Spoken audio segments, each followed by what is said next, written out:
जिस युग में अपन जी रहे हैं ये कर्म भूमि है। कर्म भूमि के अंदर तो आपको पूर्व की कमाई इतनी नहीं है कि तुम्हारी जिंदगी चल जाए।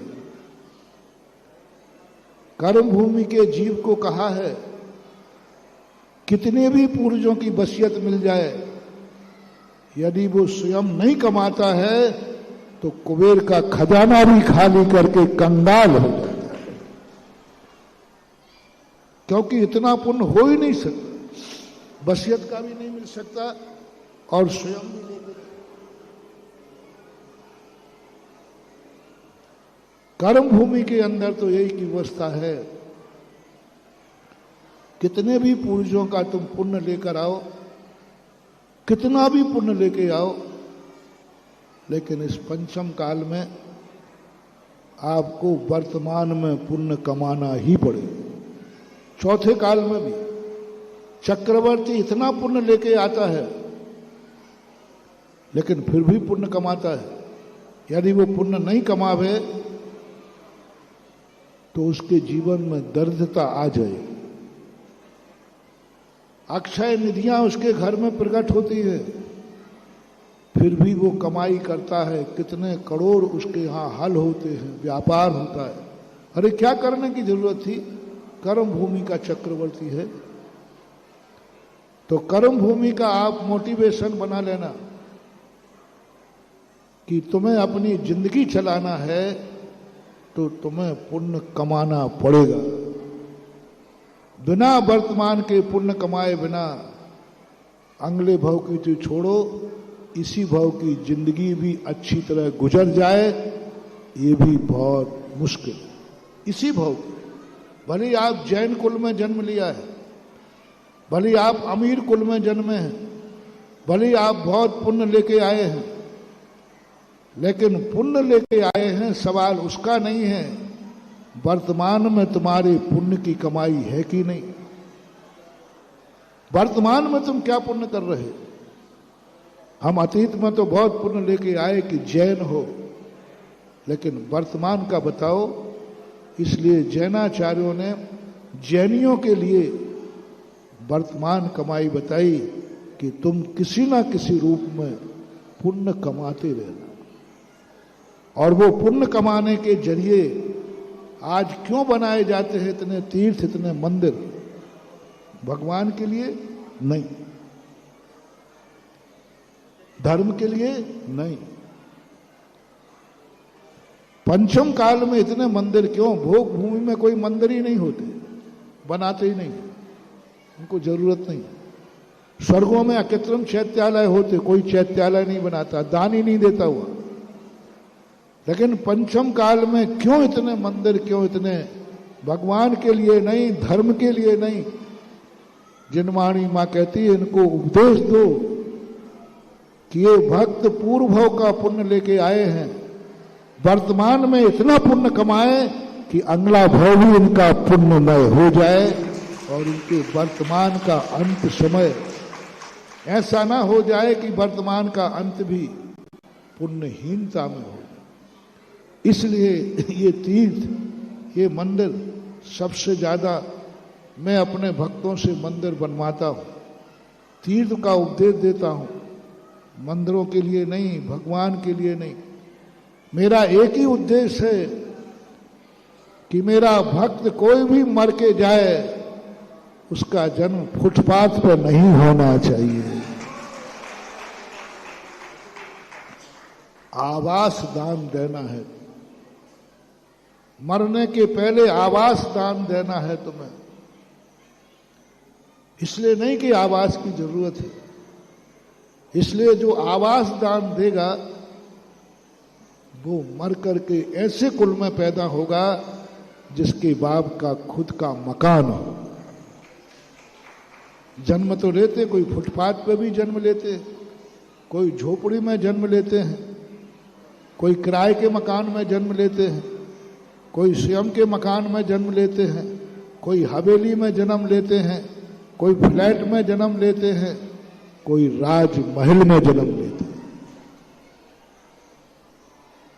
जिस व्यक्ति ने अपनी जिंदगी में किसी को भी आवास नहीं दिया, वे नियम से किसी फुटपाथ की गोदी में जन्मेंगे।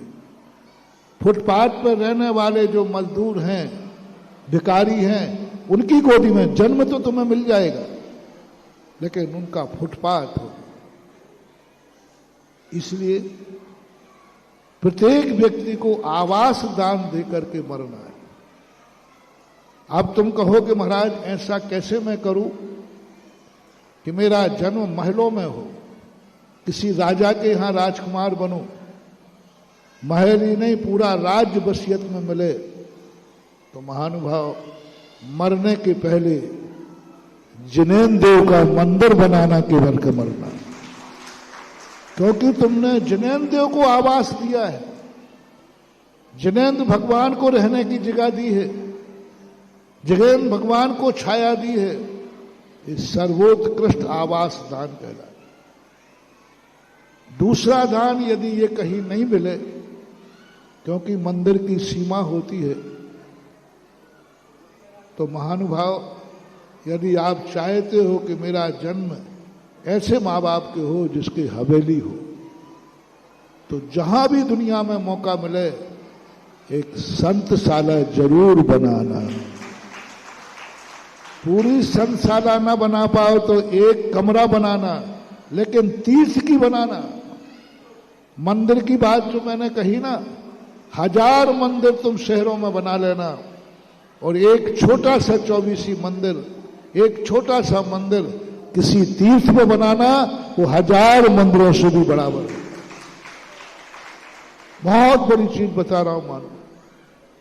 तो किसी तीर्थ पर बनाने के लिए कोई संतशाला, साधु संतों के लिए कहीं भी मतलब भारत में इंतजार करो, कहीं भी कोई घोषणा आवे कि संतशाला बनाई जा रही है, आप वहां एक अनुमति दे देना, एक कमरे की, पूरी नहीं बना सकते।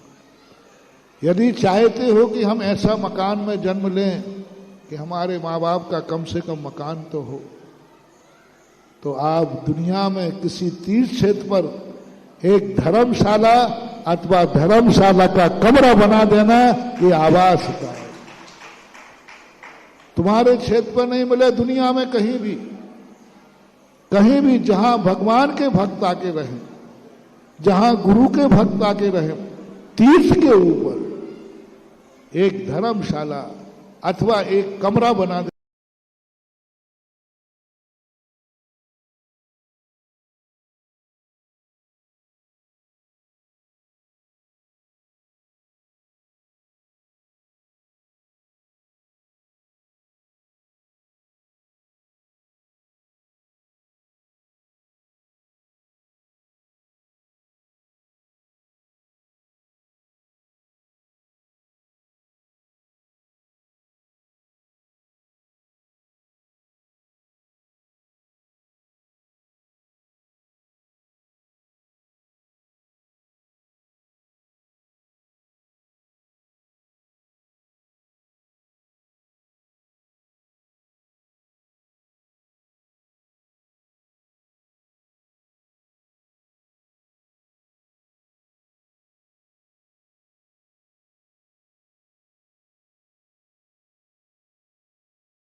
ना, हर मेरे भक्त के लिए ये आदेश है, उपदेश है कि हर जैनी अपनी कमाई में से भारत के किसी भी तीर्थ क्षेत्र पर एक कमरा बना करके मरेगा।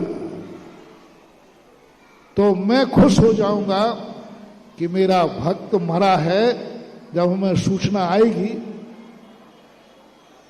आएगी कि फलाना भक्त आपका मर गया, तो हम तुरंत पूछेंगे, अच्छा भक्त मर गया, मरना तो है कि नहीं? नहीं, शायद सिरोंज वाले कभी मरते ही नहीं होंगे। हमसे मत पूछो, मर घटा देखे हमने आपके, मर। पर गुरु के मन में ये भाव आ जाए, मर गया कोई बात नहीं, उसने जिनोदय तीर्थ क्षेत्र में मंदिर बनाया था, किसी राजमहल में पैदा हो गया।